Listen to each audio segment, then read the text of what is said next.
Vamos a la proclamación de la palabra. Así hemos preparado.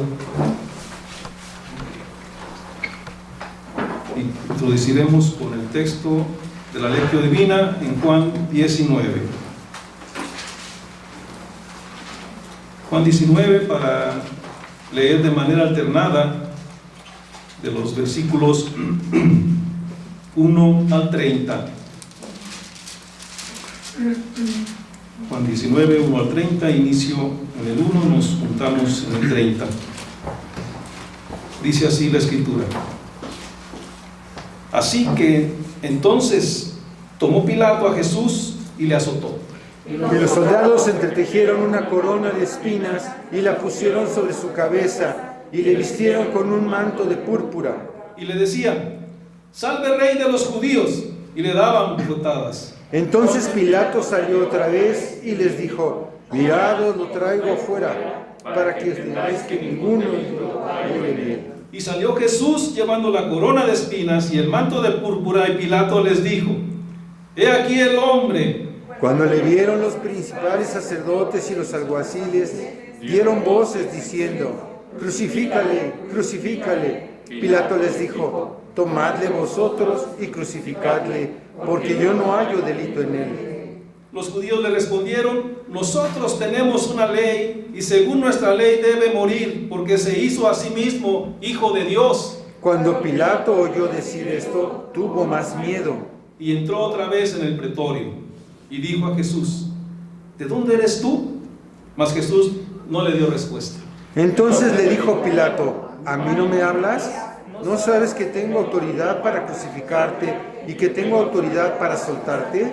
Respondió Jesús: ninguna autoridad tendrías contra mí si no te fuese dada de arriba. Por tanto, el que a ti me ha entregado, mayor pecado tiene. Desde entonces procuraba Pilato soltarle, pero los judíos daban voces diciendo: si a este sueltas, no eres amigo de César. Todo lo que se hace rey, a César se opone. Entonces Pilato, oyendo esto, llevó fuera a Jesús y se sentó en el tribunal en el lugar llamado el Enlosado, y en hebreo Gabata. Era la preparación de la Pascua y la hora sexta. Entonces dijo a los judíos: he aquí vuestro rey.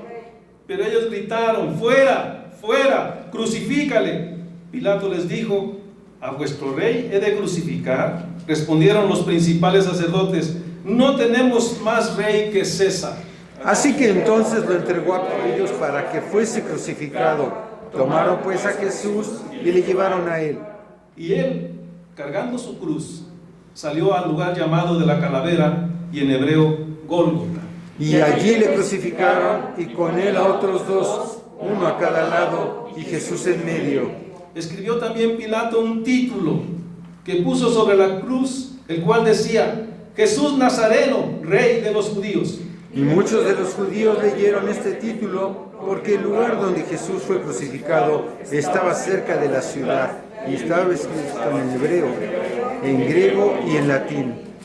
Dijeron a Pilato los principales sacerdotes de los judíos: no escribas, Rey de los judíos, sino que él dijo: soy Rey de los judíos.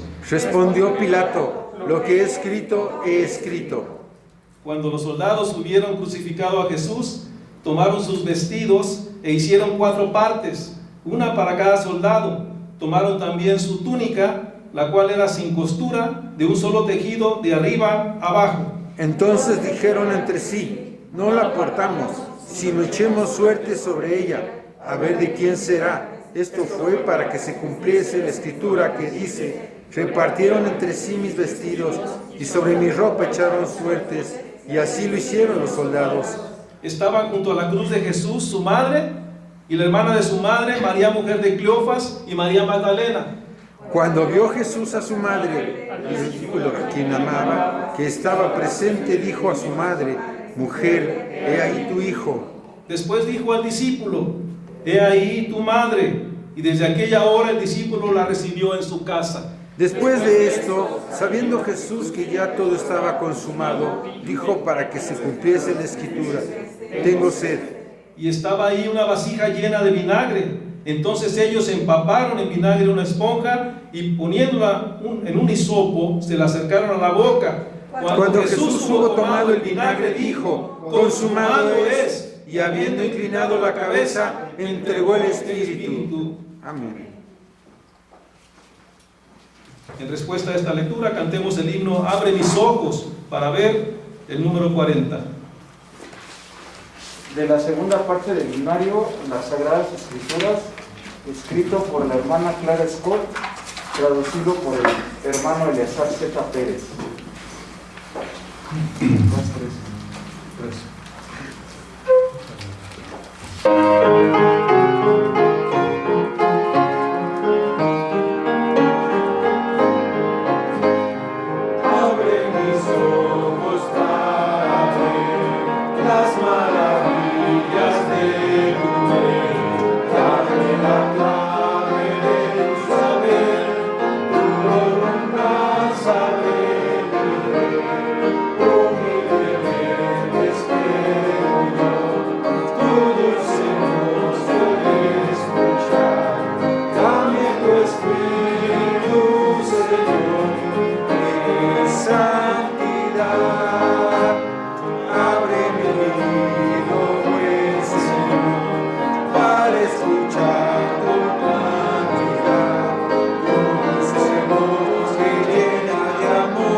Continuando con la serie Fundamentos e implicaciones del reino de Dios, el título del mensaje hoy es Consumado es, el reino ha sido restaurado. Doy lugar al pastor, estemos prontos para oír y recibamos con mansedumbre la palabra de Dios.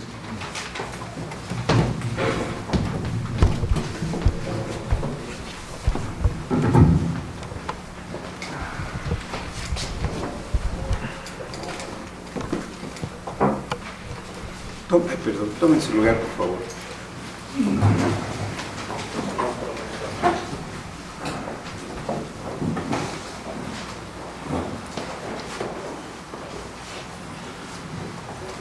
Quisiera llevarlos nuevamente al pasaje que acabamos de leer, el capítulo 19 de San Juan, y que fijemos nuestra atención en el versículo 30.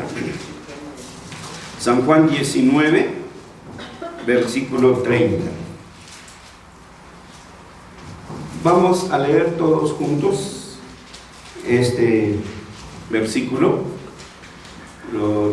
San Juan, capítulo 19, versículo 30. Dice así, vamos a leerlo todos. Cuando Jesús hubo tomado el vinagre, dijo: consumado es, y habiendo inclinado la cabeza, entregó el Espíritu. Amén. Ahora quisiera que pasáramos al libro de Apocalipsis y en el capítulo 12 nos detengamos en el versículo 10 de este capítulo.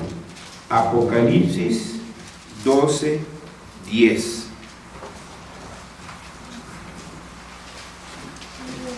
El último libro de las Escrituras, el último libro del Nuevo Testamento, el capítulo 12, versículo 10. Vamos a darle lectura todos unidos. Dice así: Entonces oí una gran voz en el cielo que decía: ahora ha venido la salvación, el poder y el reino de nuestro Dios y la autoridad de Jesucristo, porque ha sido lanzado fuera el acusador de nuestros hermanos, el que los acusaba delante de nuestro Dios día y noche. Amén. Vamos a inclinar nuestro rostro, elevar nuestros corazones al Señor para pedirle en una plegaria que en su misericordia nos conceda el milagro de la iluminación de su Espíritu Santo para que podamos conocer su voluntad a través del querigma, de la proclamación de su palabra, podamos entenderla por la potencia iluminadora de su Espíritu Santo y seamos movidos por la Escritura y el Espíritu a vivir de acuerdo a su palabra declarada hoy. Vamos a orar. Buen Dios y Padre nuestro, llegamos ante tu presencia agradecidos por concedernos el privilegio de estar al pie de tu palabra para escucharla y también, Señor, que esta profecía sea, Señor, ampliada, sea desarrollada de tal manera que nuestros corazones lleguen al entendimiento de tu voluntad. Gracias te damos porque nos has concedido esta tarea, Señor, de proclamar tu poderoso Evangelio en la comunión de los santos.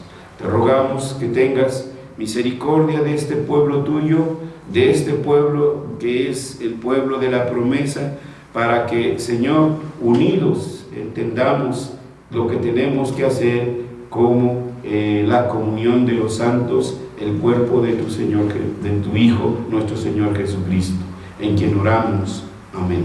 Amén. Pues el título pareciera estar un poco de orden, ¿verdad? Un poco de foco. Pareciera más bien un sermón de Semana Santa. Y lo es. Y es correcto. El problema es cuando no vemos sus alcances, la amplitud de este mensaje. Lo que la mayoría de los predicadores decimos en este día es correcto, está bien y lo debemos de seguir declarando. Nuestros pecados han sido aniquilados, han sido pagados, todo lo ha hecho el Señor Jesús, etcétera y etcétera. ¿Y después de eso qué? Eso es precisamente lo que tenemos que nosotros mirar. El tema, como se ha recordado y se ha anunciado, es precisamente el reino, sus fundamentos y también sus implicaciones. Entonces este pasaje tiene relación con el tema que estamos estudiando del reino. Y lo que tenemos que ver entonces es esa ligadura, ese puente, esa vereda que va del Gólgota al reino. ¿Qué relación tiene el Gólgota con el reino? Bueno, eso es lo que nos queremos nosotros esta mañana tratar de explicar. Sería la tarea a la que nos queremos abocar. Así que para entender el porqué de este título, consumado es, que es textual del Evangelio que acabamos de leer, el reino ha sido restaurado. Vayamos un poquito al cranión o la calavera, al cerro de la calavera, al Gólgota, y analicemos un poco el contexto en el cual fueron pronunciadas estas palabras por Jesús, como leímos en el Evangelio. Cuando Jesús hubo tomado el vinagre, dijo: consumado es, y habiendo inclinado la cabeza, entregó el Espíritu. El acontecimiento clave en la venida del reino es el Calvario. En la cruz, donde clavaron al Mesías, el ungido de Dios. Este es el punto de inflexión decisivo en toda la historia de la humanidad, ya que el príncipe de las tinieblas en esa cruz perdió en principio su dominio en la dirección del mundo. Fijarse bien, perdió su dominio, sigue actuando, sigue intentándolo, pero su poder ha sido ya derribado. Ya no tiene autoridad sobre nosotros, ya no puede manipularnos en nosotros, a menos que abandonemos los medios de gracia que Él nos ha dado. Cuando dejamos esos medios de gracia, vean que inmediatamente empezamos a imitar al mundo. Inmediatamente empezamos a vivir como vive el mundo. Los modelos de vida del mundo empiezan entonces a introducirse en nuestras vidas. En las grandes batallas de la humanidad, en las guerras que lamentablemente no han cesado, hay momentos en el cual una batalla define el triunfo final, aunque en ese momento no se logre.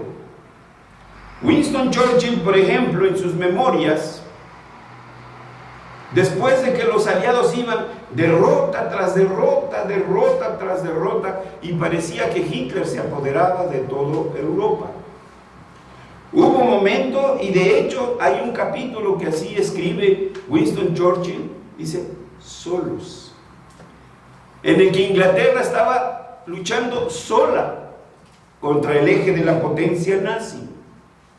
Francia ya había sido derrotada, Polonia, en fin, ya cuántos pueblos habían sucumbido. Y ellos seguían luchando, y ellos seguían luchando. Derrotas en los desiertos de África, derrotas en Europa, derrotas por todas partes. Pero hubo una batalla, y así lo escribe Winston Churchill en sus memorias, la de Marruecos, y así lo define. Este fue el principio de la derrota de Hitler. Pasaron muchos eventos todavía había que aniquilar las African Corps. Todavía estaba ahí estaba difícil. El general Rommel, por supuesto, ¿sí? Entonces, pero Churchill así lo define. Fue a partir de ahí que entonces los aliados empezaron a ver una victoria, otra victoria y otra victoria. Este es el asunto del Gólgota. Ahí fue la batalla decisiva. Ahí fue ese Armagedón. Ahí es donde definitivamente quedó derrotado Satanás. Y de ahí para adelante, entonces empezaría la tarea de la restauración del reino, de ir rescatando palmo a palmo, centímetro a centímetro, milímetro a milímetro, lo que es del Señor. La sexta palabra de Jesús desde la cruz fue: consumado es. La misma palabra consumado, que es el participio de consumar, se encuentra en el versículo 28. Si lo leemos otra vez, ahí en el pasaje que hemos leído de San Juan 19, si alguien nos ayuda y lo lee, el versículo 28. Después de esto. Sí, exacto, ese mismo. Después de esto, saliendo Jesús, que ya todo estaba consumado, dijo, para que la escritura se cumpliese, tengo sed. Gracias. Después de esto, sabiendo que ya todo se había consumado. En la oración sacerdotal, cuando el maestro se dirige al Padre, dice: he acabado la obra que me diste. Ahora Jesús llegaba a ese punto álgido en el cual Él estaba a punto de exhalar el último suspiro, y sabía que con ello entonces todo estaría ya concluido. En ambos versículos, en el 28 y el 30, la palabra griega que usa el escritor es tetelestai. Cuando leemos en este versículo, en San Juan 19, el 30, cuando Jesús hubo tomado el vinagre, dijo: consumado. Ahí esa palabra en español consumado, dice tetelestai. Si leemos el versículo 28 de este mismo pasaje, después de esto, sabiendo Jesús que ya estaba todo, ahí está la palabra consumado, usa exactamente las mismas grafías, las mismas letras, consonante por consonante y vocal por vocal, tetelestai. Obviamente para nosotros, siendo un idioma extraño, pues no tiene sentido, ignoramos su significado. Pero si analizamos estas palabras que el Espíritu Santo ha dejado consignadas en las Sagradas Escrituras, nuestra comprensión de ello se ampliará. Esta palabra tetelestai viene del verbo teleo, T-E-L-E-O, teleo, que significa cumplir. Teleo significa terminar. Ya cumplí, ya se acabó, ya se terminó. La palabra afín a estas dos palabras, tetelestai y el verbo teleo, es telos, que es el sustantivo, un sustantivo neutro. Y esta palabra, telos, comprende los siguientes significados: realización plena. Ya no hay nada que agregar. Cumplimiento total. Culminación con éxito. No hubo fracaso. Yo lo cito mucho porque sí me pegó. En algunas de las clases de la facultad, en los anales de la historia de las cirugías, que los reportes eran: operación, un éxito, paciente murió. Bueno, todavía no se sabía del problema del área de infección y etcétera. Todavía pues la cirugía estaba apenas desarrollándose. Pero aquí en esta palabra, cuando se menciona éxito, es que no hubo ni una, es un éxito total, un éxito completo, no hay nada que agregar. Y esto debe de llamar mucho nuestra atención, porque no solamente entre los papistas que tienen que rezar 1.000.000 de Aves Marías, bueno, no les ponen tanta penitencia, ¿verdad? Que tienen que el rosario, etcétera, y que cada misa es el sacrificio de Cristo, pues están agregando algo, como que algo fue imperfecto. Yo te absolvo, te perdono, pero tienes que hacer esto. Entonces, dice Pablo, la gracia ya no es gracia. Y si es por gracia, ya no es por obras. Y si tenemos que agregar obras, entonces vana es la gracia. Entonces tetelestai se dice, ya no tienes que agregar nada ahí. Perfecto. En cuanto al pago, fue un pago perfecto. También tiene la idea del punto culminante. Y esta palabra punto culminante la vamos a retomar cuando arribemos a las conclusiones de esta exposición.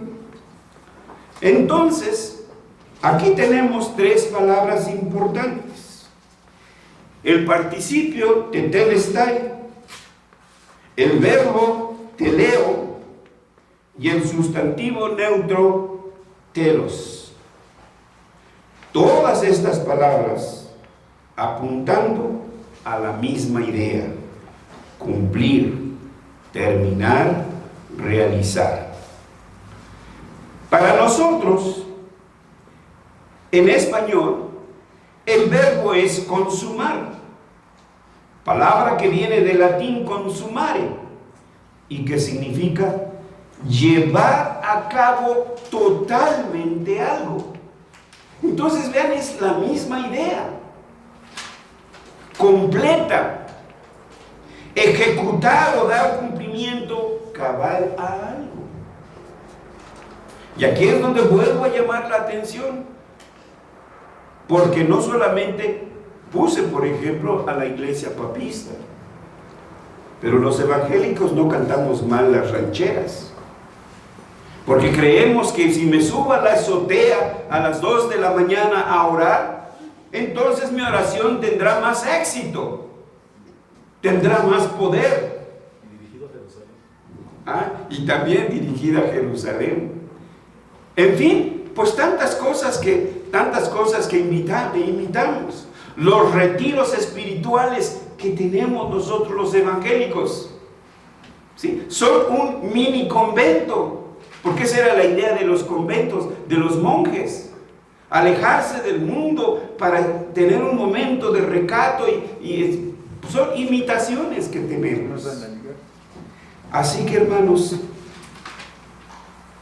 lo que debemos de entender de aquí es lo que dice el apóstol Juan en el capítulo 12, versículo 31. Ahora es el juicio de este mundo, ahora el príncipe de este mundo será echado fuera. Volvamos al paraíso. Dice la Escritura, dice el Espíritu Santo, que el hombre fue colocado ahí, y nos describe el paraíso, recuerden, ¿sí? Los ríos, lo que tenían esos ríos, y luego dice que colocó al hombre ahí para que lo guardara y lo cultivase. Después de la caída, es muy gráfico lo que describe allí la narrativa. Dice que echó fuera al hombre. Eso habla de apostasía. Eso habla de pérdida de visión de nuestra vocación. El hombre ya no era digno de presidir. Su mente estaba obnubilada. Su imagen estaba distorsionada. Por eso, en el clamor de nuestro Señor Jesús, Tetelestai o Mishlam en hebreo, que es más seguro que así lo haya pronunciado, porque aunque se conocía el griego, Jesús no hablaba en griego ni predicaba en griego. El Nuevo Testamento fue escrito en griego, que es distinto, ¿sí? Pues entonces tiene esa misma idea, ha sido completado. Ahora, la temática de las Escrituras es el reino. Desde Génesis hasta Apocalipsis. También vamos a ver ahí, entonces, el reino, como leímos en la entrada, en el capítulo 12, versículo 10. Entonces oí una gran voz en el cielo que decía: ahora ha venido la salvación. Este es el primer punto. La consumación en la cruz del Calvario fue la rúbrica, la firma, el sello de nuestra salvación. Sí, amén y amén. Porque sin eso no hubiera habido para nosotros el poder y el reino de nuestro Dios. Dios siempre está reclamando su reino, siempre está reclamando lo que es suyo. No ha renunciado a él, nunca. Sigue vigente. Entonces, ahora lo que tenemos que ver es cómo ese reino caído es ahora un reino restaurado. Y esto nos lleva entonces a nuestro segundo punto. Vamos entonces del Gólgota al reino. Con la victoria de Cristo,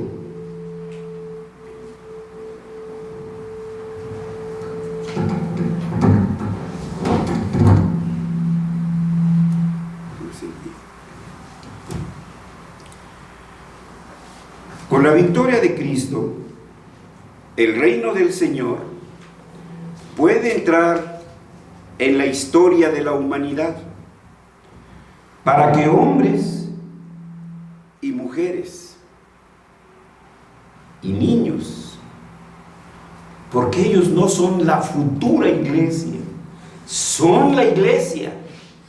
Ellos también son pueblo de la promesa. Ellos también son hijos de Dios. Padre, madre e hijos, todos conformamos esa humanidad redimida. Elegidos desde la eternidad, ahora podamos entrar en el reino de Dios. Muchas veces hemos citado el pasaje del diálogo entre Nicodemo y el Señor, y donde el Señor le recalca: es necesario nacer de nuevo. Por supuesto que el pecado tiene que ser reconocido, que tiene que haber una conversión, que tiene que haber un arrepentimiento, que tiene que haber un nuevo nacimiento.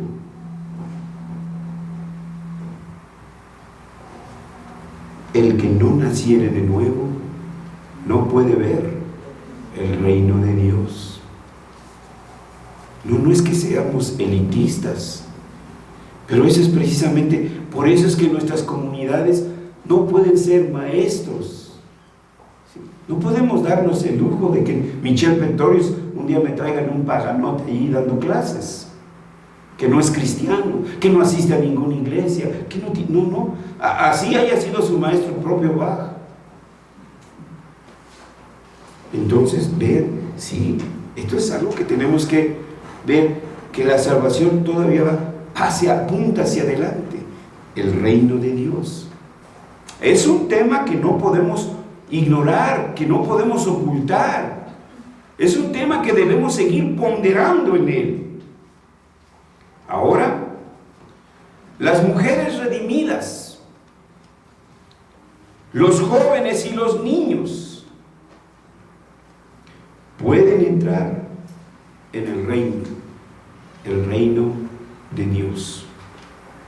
La obra de Dios ya no debe limitarse solamente a Israel como una nación. Ahora debemos entender el concepto universal del reino, y que este concepto universal ha vuelto a la intención global inicial, para que todos los hombres, todas las mujeres y los niños electos y redimidos, no sé si aquí haya niños, ¿habrá? ¿Sí hay? ¿Y serán elegidos? Claro que es que sí y amén. ¿Y redimidos? Claro que sí, que yes y amén. Y un día ellos se van a parar aquí y nos lo van a decir de sus propios labios. Ahora, ni esas mujeres, ni esos hombres, ni esos jóvenes, ni esos niños son alienígenas, son extranjeros. No, son de la familia, pertenecen a la familia. Ahora todos ellos pueden llegar a ser conciudadanos con los santos y miembros de la familia de Dios. Por si se nos había olvidado, Pablo nos los hace presente. Efesios 2:19. Si alguien nos ayuda y lo lee. Efesios capítulo 2, versículo 19.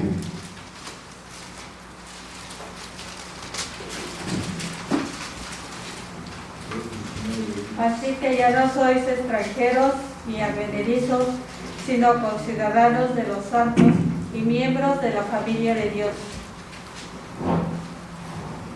Mientras no hemos llegado al nuevo nacimiento, ¿qué somos? Extranjeros, advenedizos, escurridizos. Estás ahí, pero ese no es tu lugar. Porque la familia de Dios, Dios no tiene nietos, ni primos, ni sobrinos. O es hijo de Dios, o vaya usted a saber de quién. pero tiene que haber nuevo nacimiento para ser verdaderamente un hijo de Dios.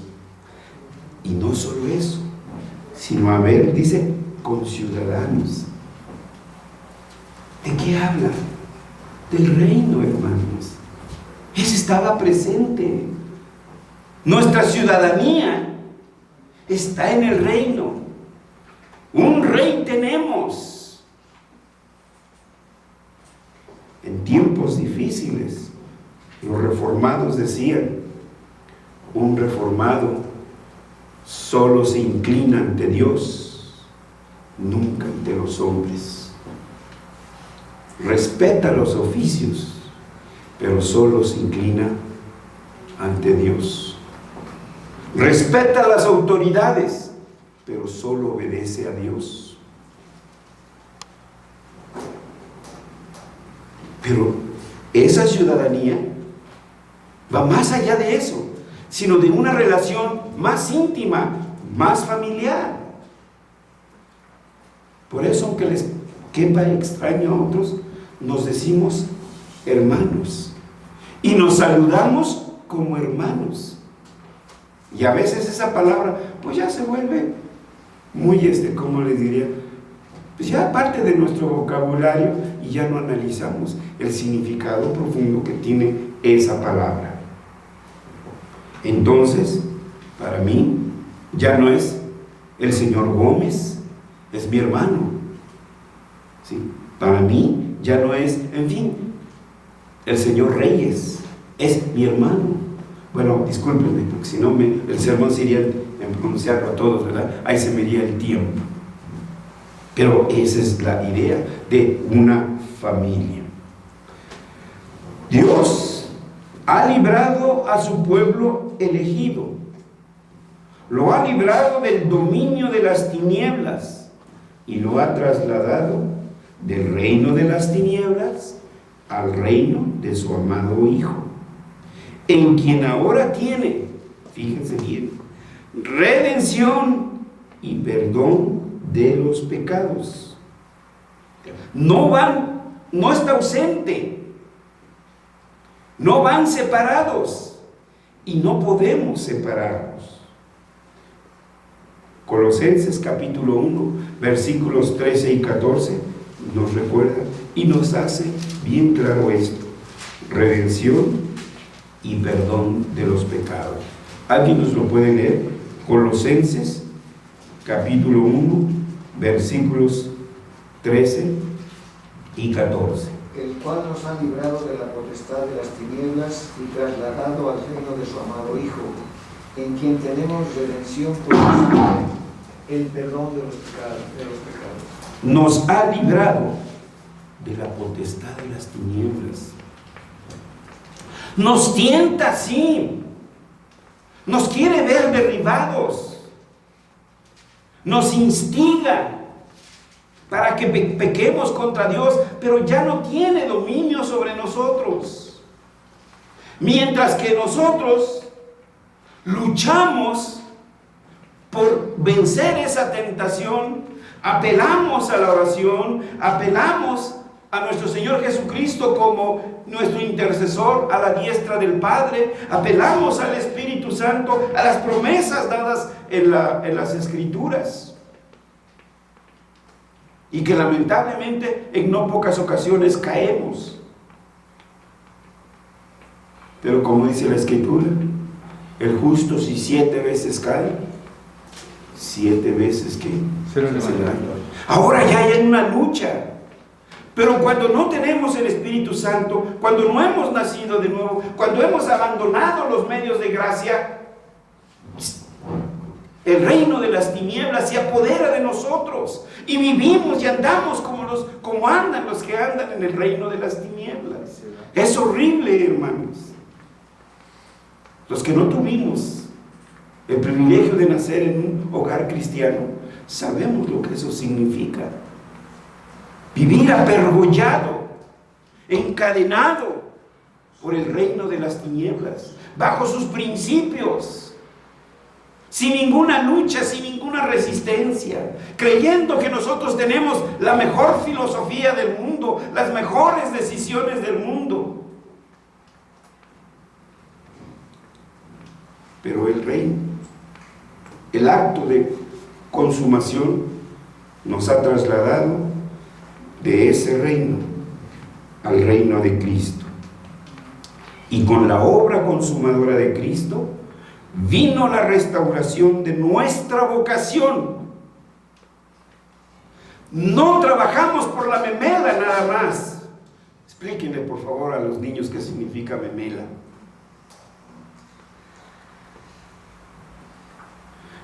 Trabajamos por el reino.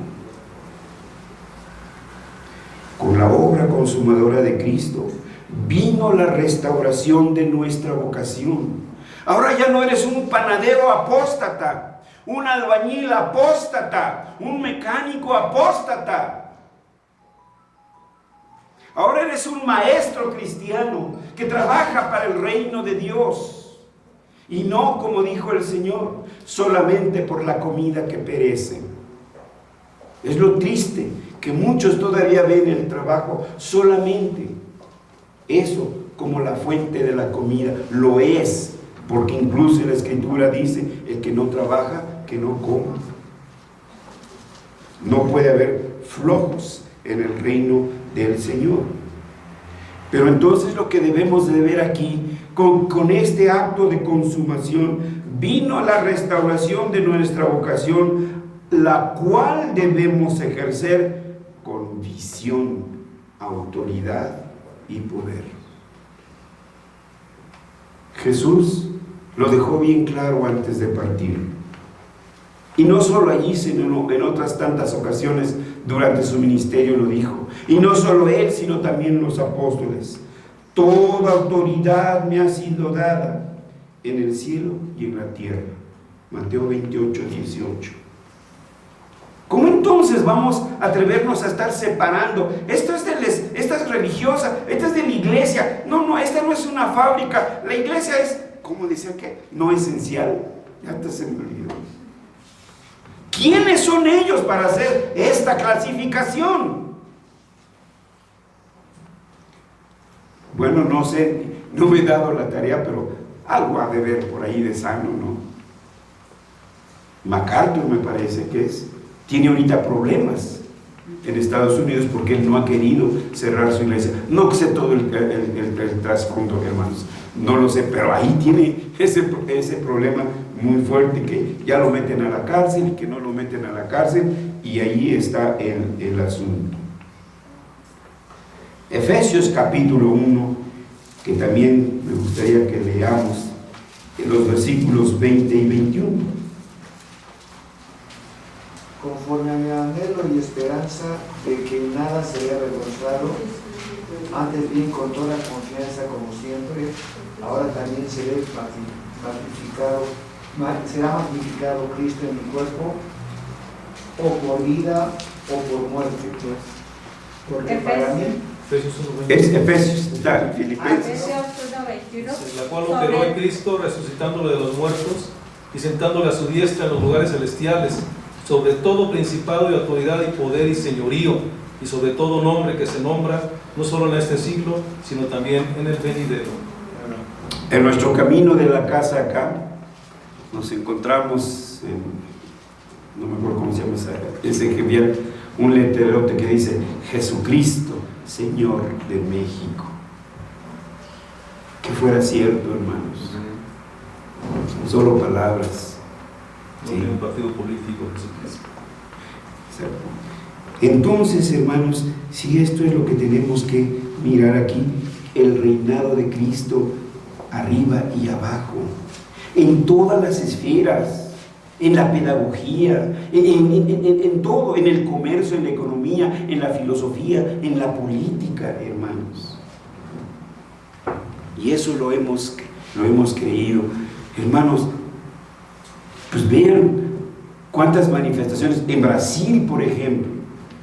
Cuántas iglesias no salieron a las calles, en las esquinas, a orar. Cuando el asunto de las familias, en fin, etcétera. ¿qué se ha logrado? Nada. Las leyes se siguen haciendo, se siguen, y ahora se va a hacer esto, y ahora se va a hacer lo otro. ¿Y qué han hecho las marchas? ¿Qué han hecho? Porque no estamos adentro, hermanos. Mientras estemos afuera, dirán que ladren lo que quieran. Adentro, donde están los votos, en el momento en que sea el momento de votar, que haya ahí un equilibrio. Tal vez quedemos derrotados, pero hubo alguien ahí que con la Biblia en la mano les dijo, pero eso está, hermanos, no sé, ni en chino, mandarín, ni no sé qué no hay, porque hay quienes estudian chino y hablan chino. O sea que sí hay posibilidades, pero así para nosotros parece que no las hubiera. Entonces no hemos visto todos esos alcances, esas implicaciones del reino. Allí es donde está la batalla, allí es donde debemos de trabajar, allí es donde debemos ser incisivos, hermanos. Y es en Cristo mismo, y es este mismo Cristo quien ha dado autoridad a sus redimidos para proclamar las virtudes de Dios. Este es el evangelismo, hermanos, no las 4 leyes espirituales. Este es el mensaje de evangelismo que debemos de llevar todos. Primera de Pedro 2:9. Pero debemos entender el significado de esa palabra virtud. La visión escolástica de la palabra virtud la reduce a hábitos morales, mientras que en el Nuevo Testamento virtud, arete, no arete, nada de aretes, no tiene nada que ver, arete, habla de obras, proezas.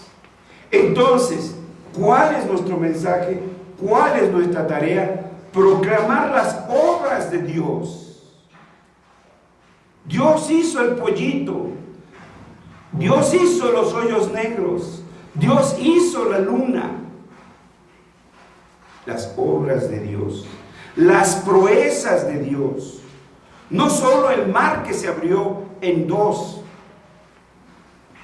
Kuyper, en una de sus conferencias, no recuerdo si, me parece que es en el calvinismo y la ciencia, narra un evento, una proeza prodigiosa, de cómo las compuertas pudieron detener el agua y estas no traspasaron, y entonces ellos pudieron resistir. Estaban, recuérdense, contra los españoles,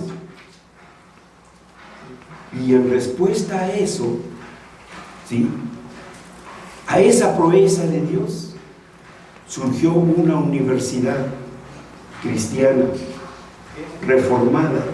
¿De dónde? De Holanda, que la invención del, ¿cómo se dice?, el microscopio, en fin, otros tantos. De esa, antes que surgiera, obviamente, la Universidad Libre de Ámsterdam. ¿Perdón? Leiden, microscopio. Entonces, vean, pero esa fue una proeza, no fue simplemente pues no dicen milagro, como un acto de la naturaleza. No, el Señor dijo, mar, detente aquí. Y eso fue lo que hizo llevar al pueblo holandés a la victoria. Uno escucha, hermanos, incluso hasta de cristianos, venció al COVID. No, espérate, ¿cómo que venciste al COVID? Dios en su gracia te salvó del COVID. Entonces, todo eso tenemos que anunciarlo, las proezas de Dios. Bueno, si no lo creen, a veces ya es otro punto. Pero nuestra tarea no es convencer, porque nosotros no somos Espíritu Santo. Nosotros somos mártires, es decir, testigos. Si no lo creen, bueno, pues, ni modos.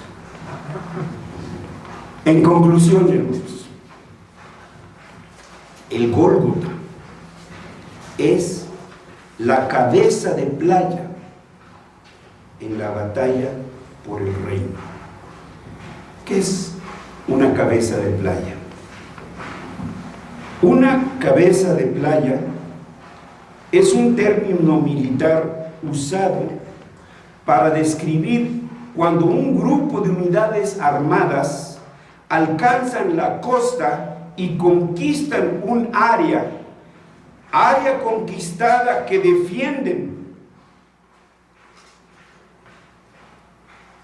Y esta área conquistada que está en defensa es el lugar por donde arribarán las tropas de refuerzo, arribarán los pertrechos, arribarán los alimentos, arribará todo lo que necesita el ejército para entonces empezar la ofensiva masiva, para la conquista completa de todo el terreno. Un ejemplo que tal vez nos pueda ayudar: el desembarco de las tropas aliadas en las costas de Normandía, en Francia, en el llamado Día D, el día 6 de junio de 1944. ¿Qué fue lo que pasó allí? Una gran batalla se libró. Se conquistó un pedazo de allí de Normandía, bajo la metralla enemiga, bajo los cañones enemigos. Costó mucha sangre, pero se logró. Por allí comenzó la liberación de Francia. Porque a través de ese pedacito que habían ganado los aliados, empezaron más desembarcos de tropas, de cañones, de tanques, y entonces empezaron a entrar hacia adentro para completar entonces la liberación de Francia. Cristo en el Gólgota ha establecido una cabeza de playa para que la conquista del reino, que ya ha sido restaurado, sea totalmente completada por aquellos que han nacido de nuevo y que ahora pueden ver el reino de Dios. Sin el nuevo nacimiento no podemos ver el reino de Dios. Ahora la pregunta es para nosotros. Él ya lo hizo todo. ¿Cuándo vamos a lograr esto? Esa es la tarea nuestra. Jesús, para liberarnos a nosotros, sus tropas cautivas, luchó y hasta la muerte y venció, pero al fin y al cabo nos liberó de ese cautiverio. Israel tenía la tierra prometida, Canaán, la tierra donde fluye leche y miel, pero tuvo que enfrentar duras batallas para poder llegar a la tierra prometida. Hemos dicho y lo repetimos: Cristo en el Gólgota ha establecido una cabeza de playa para que la conquista del reino que ya ha sido restaurada sea totalmente completada por aquellos que han nacido de nuevo y que ahora pueden ver el reino de Dios. Estas son las implicaciones del reino. Estas son las implicaciones de nuestra salvación. Ahora tenemos que, ya está esa cabeza de playa ganada. Ahora nosotros tenemos que ir avanzando palmo a palmo, centímetro a centímetro, milímetro a milímetro, recuperando todo eso que está en manos ahora de hombres y mujeres manejados por el rey de las tinieblas. En la política, en la pedagogía, en la economía, en la sociología, en todas las áreas. Y eso es lo que nos falta hacer. Ya somos salvos. Amén. Pues ya cómprate tu quesito Filadelfia y nomás espera el día que te llame el Señor para que te entregue tu túnica blanca y tu arpita. Pues ya llevas tu queso Filadelfia, porque quién sabe si hay allá. Bueno, parece de caricatura, ¿verdad? Pero esa es la idea que damos. Ya somos salvos, pues ahora ya nomás hay que esperar el día que seamos trasladados para allá. ¿Cuándo vamos a lograr esto? Avanzar en ese terreno ya conquistado por el Maestro. cuando entendamos el significado amplio y profundo de lo que significa comunio fidelium, la comunión de los fieles. Cuando abramos los ojos y nos demos cuenta que somos parte del corpus cristiano, somos parte de un cuerpo, no somos célula aislada, órgano aislado. ¿Qué célula aislada puede sobrevivir? ¿Qué órgano separado del cuerpo puede sobrevivir? Ninguno, no lo hay, hermanos. Cuando abordemos los trabajos del reino, no en forma individual y aislada, sino dentro de la comunión sanctorum, la comunión de los santos. El credo de los apóstoles, apenas en el primer siglo de la iglesia, ya dejó claro en ahí: creo en la comunión de los santos, creo en la iglesia. Vamos a ampliar esos conceptos más adelante. Entonces, pues lo que nos toca ahora es, hermanos, no lo puedo hacer todo, pero lo que puedo, voy a hacer. Hagamos lo que nos toca hacer, hermanos. Empiece a hacer lo que le toca hacer. Porque si no es ahora, ¿cuándo?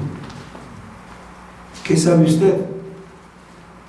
Si ya trae COVID, perdón por la ilustración, y ya mañana nos den la noticia de que está en el covitario, y al rato les dan que no la podemos acompañar en su última morada, como dice. No lo sabemos, hermanos. Por eso es que ahora debe comenzar esa tarea. Y si no somos nosotros, ¿quiénes? ¿Nuestros familiares apóstatas? ¿Nuestros amigos apóstatas? Claro que no. Tenemos que ser nosotros. Nadie lo va a hacer por nosotros. Así que, hermanos, esa es la tarea que tenemos como Señor. ¿Cómo? Dime y lo hago. Oremos. Buen Dios y Padre nuestro, gracias por la enseñanza que nos has dado hoy, de que de la misma manera que nuestros privilegios van más allá de la sola salvación, también nuestras respuestas hacia tu poderoso evangelio también van más allá de nuestra labor cultica. Señor, no sabemos cómo, pero queremos hacerlo. Dinos cómo conquistar el reino de la ética, el reino de la biología, el reino de las matemáticas, el reino de todas las esferas. Señor, no sabemos cuándo podrán nuestros ojos ver todas estas áreas conquistadas para ti, pero mueve nuestros corazones como lo hiciste con tu hijo David, a empezar a juntar como él lo hizo el material para que su hijo concluyera la obra. Señor, muévenos a nosotros para que nuestras nuevas generaciones hagan aquellos que por ignorancia o negligencia o abulia no hemos hecho, pero que nuestros hijos no sean arrastrados por nuestro mal ejemplo. Te lo suplicamos en el nombre de Cristo Jesús. Amén.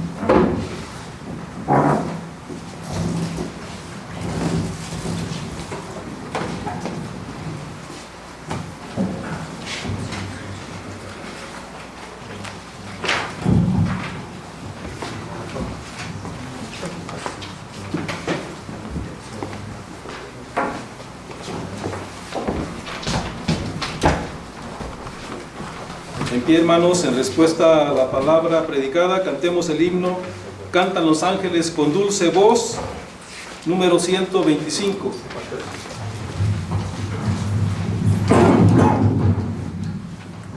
De la sexta parte del himnario Jesucristo, su resurrección, ascensión y segunda venida, escrita por Frederick Messi, y letra y música por el hermano Val. Entonces,